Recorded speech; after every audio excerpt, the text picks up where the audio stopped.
The Church of our Lord has been part of our family for many years. Not only did my mother attend here in her youth, but her and Dad were married here December 8, 1962. I was actually baptized here in this church as a child. Dad grew up living a fairly long distance from a church. A visiting priest might visit their farm once or twice a year, but that was about it. He was, however, baptized in the Lingen Church on July 13, 1930, and confirmed into the same in February 1949. One of my earliest memories of attending church with Dad was in the spring or summer of 1974. I recall very well attending a service at Hope Lutheran Church, where a group of 2 or 3 young people were teaching a song that told the parable of the wedding feast found in Luke 14 and Matthew 22. The song was entitled, "I Cannot Come to the Banquet." This is the chorus. I cannot come to the banquet, don't trouble me now. I have married a wife, I have bought me a cow, I have fields and commitments that cost a pretty sum. Pray hold me excused, I cannot come.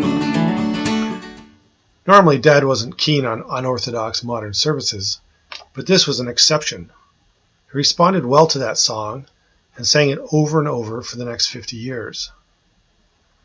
Dad didn't usually sing as such. He had a way of following a melody without words.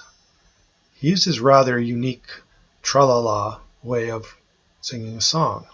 When he drove a car or engaged in low-stress activities, he would usually have his music with him. I recall many times over the years hearing him enjoying the chorus to the wedding feast. In the wedding feast, the excuses for skipping the banquet are laughably bad. No one buys land without seeing it first, and the same can be said for buying oxen. And what exactly would keep a newly married couple from attending a social event? All 3 excuses in the parable reveal insincerity on part of those invited. Now, this parable has a number of messages, but surely at its core, it's an invitation to join the Creator in the afterlife. It's a reminder that there is an invitation, but also that it requires both accepting the invitation and showing up. Who in their right mind would make a lame excuse or not show up to such an invitation?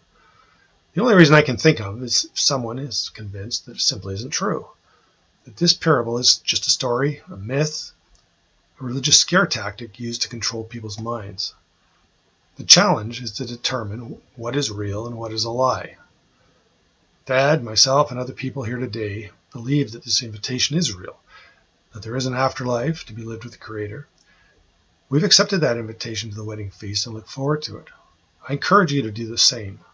Please, take the time, put in the effort to determine whether or not this is true.